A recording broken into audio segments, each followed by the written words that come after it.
everybody, welcome back to the channel. This is MTG Ghoul Dude, and today I swear this is going to be a regular deck tech. This is not an April Fool's joke. Just to premise that at the beginning of the video, that way nobody leaves, it clicks off, because I may or may not have traumatized the last group. But today I wanted to show you guys my Lathliss Dragon Queen Dragon deck.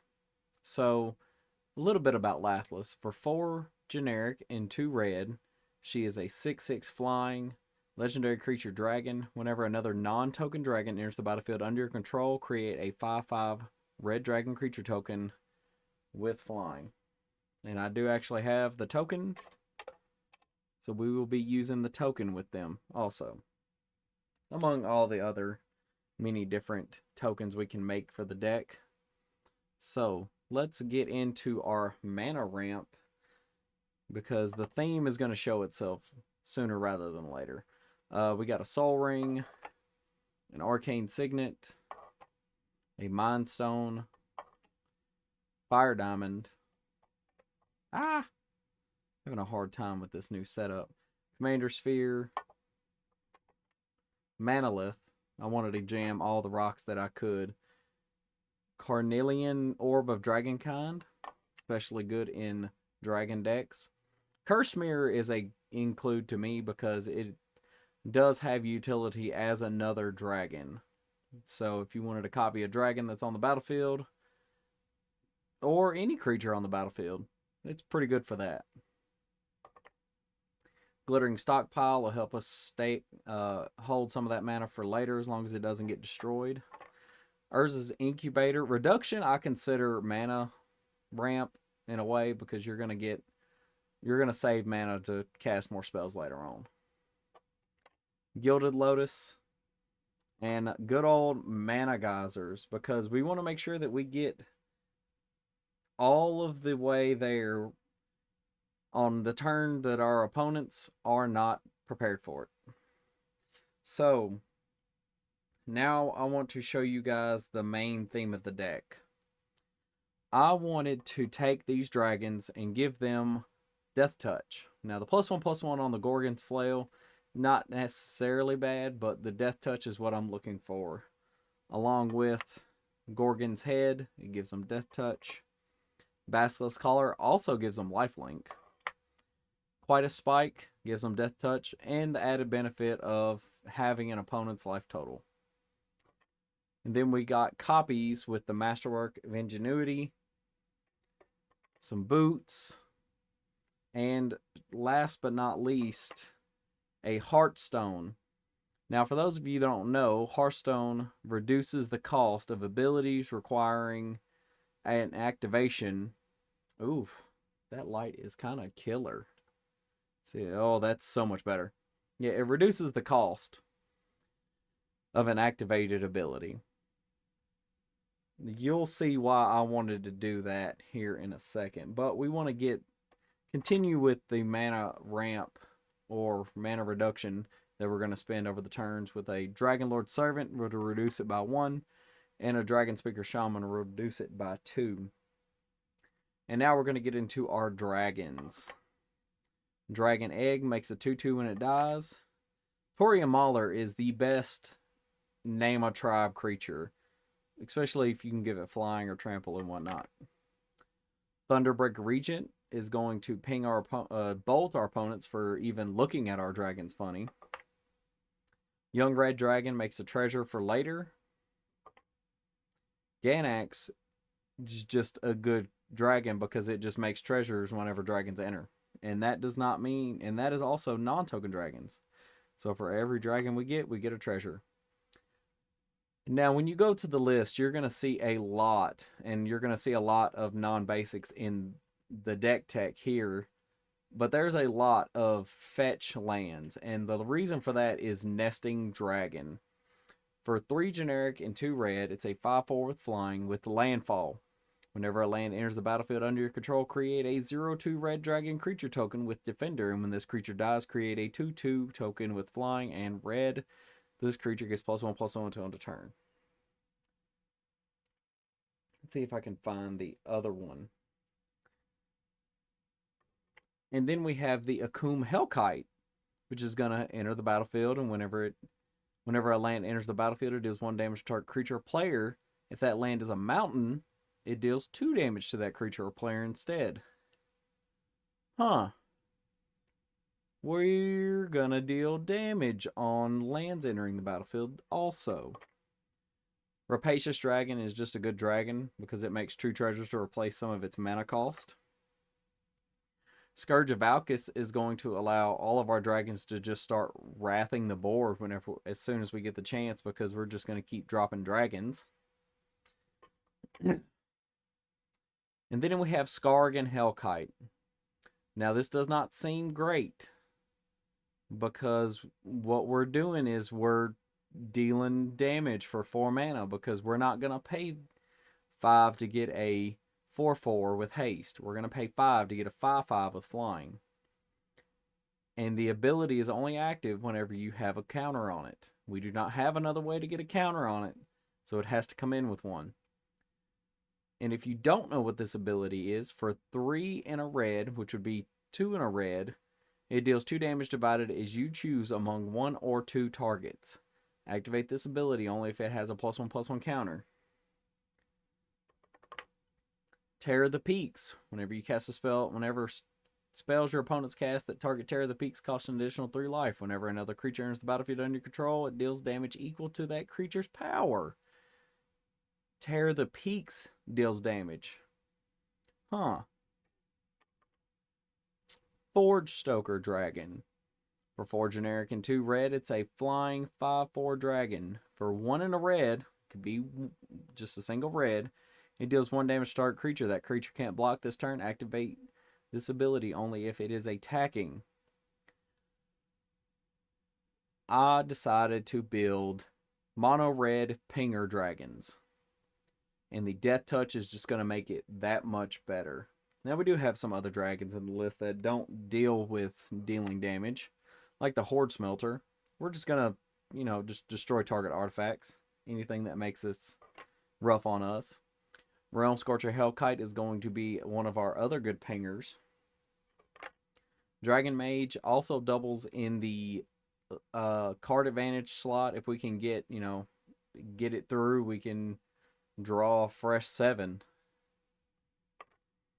Null Spine Dragon is also going to be great if we can find a way to get a bunch of damage before this enters the battlefield. Shivan Hellkite is also going to be another one of our pingers. Terror of Mount Velis is going to give our creatures double strike. So if we're ready to go on ahead and just take the table out, this will be our option.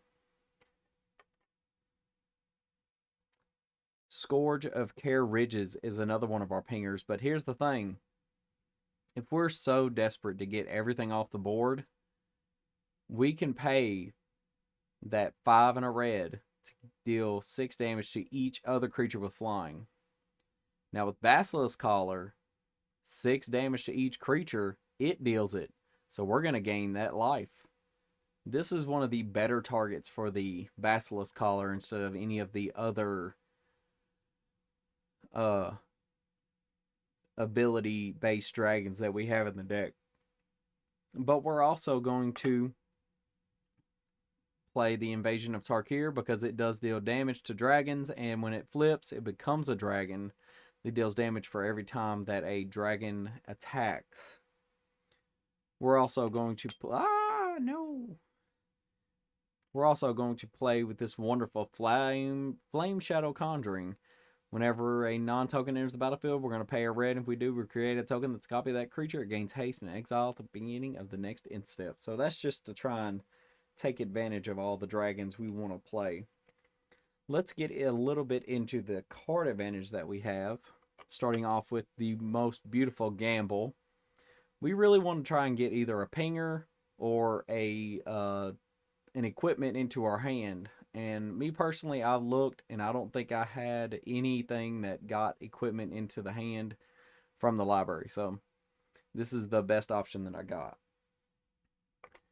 Bitter Reunion. Demand Answers. Thrill of Possibility. Tormenting Voice, and I had to get the one with the dragon. Dragon's Horde is great in this deck, like it is in any dragon deck. You can remove a counter to draw a card or tap it to make a mana. I think people are sleeping on Electric Revelation because this is a double use spell. I mean, it's a 3 mana and later 4 mana Tormenting Voice, but I mean, to be able to play it multiple times is still really good. Sarkhan's Triumph is going to help us find a dragon to put into our hands so we don't have to use the gamble for a dragon. Seize the Spoils, Big Score, and finally, Imposing Grandeur.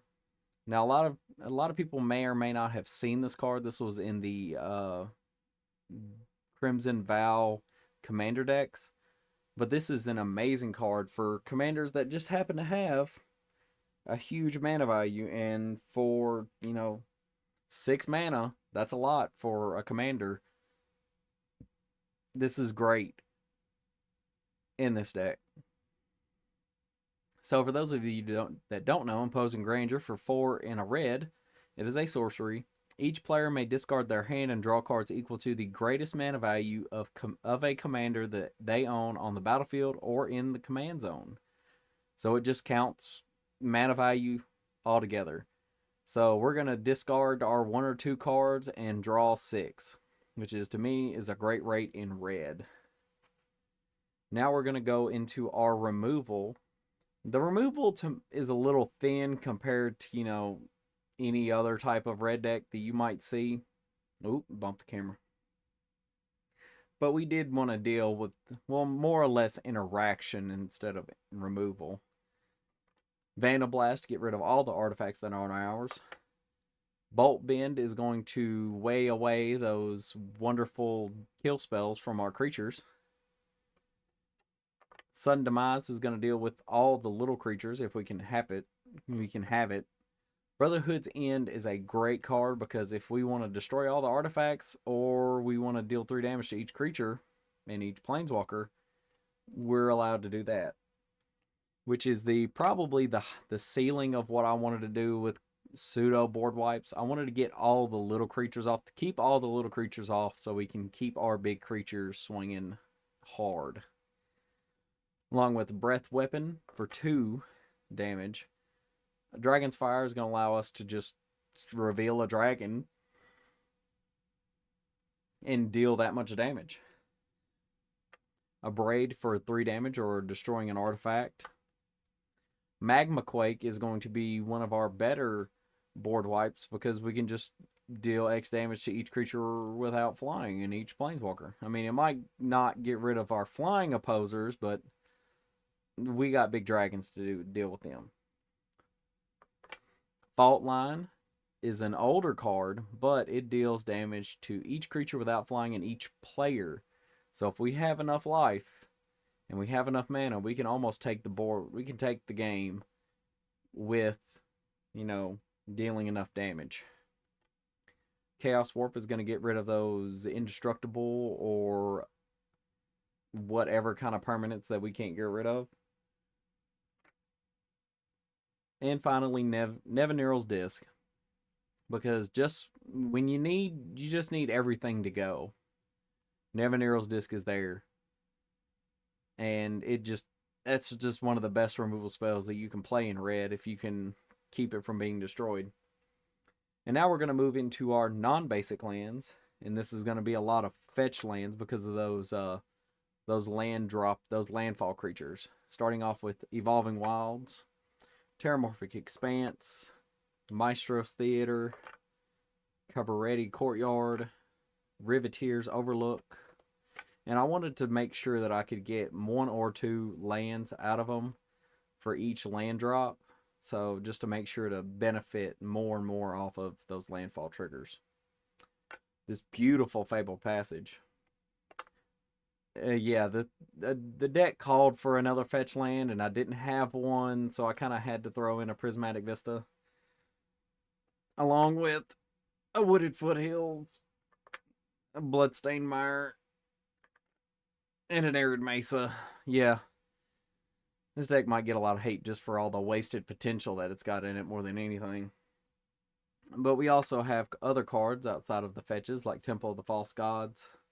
Forgotten Caves is good to cycle later on, along with the Crystal Vein and Scavenger Grounds.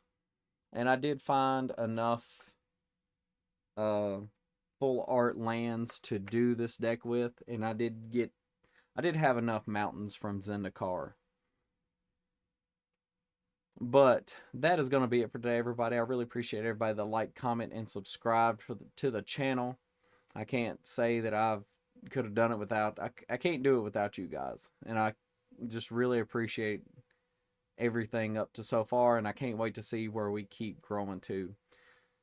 The deck list will be in the description, and if you have any suggestions for upgrades for this deck as it is, theme and all, leave them down in the comments below. But that is going to be it for today, and I'll see you guys next time in the graveyard.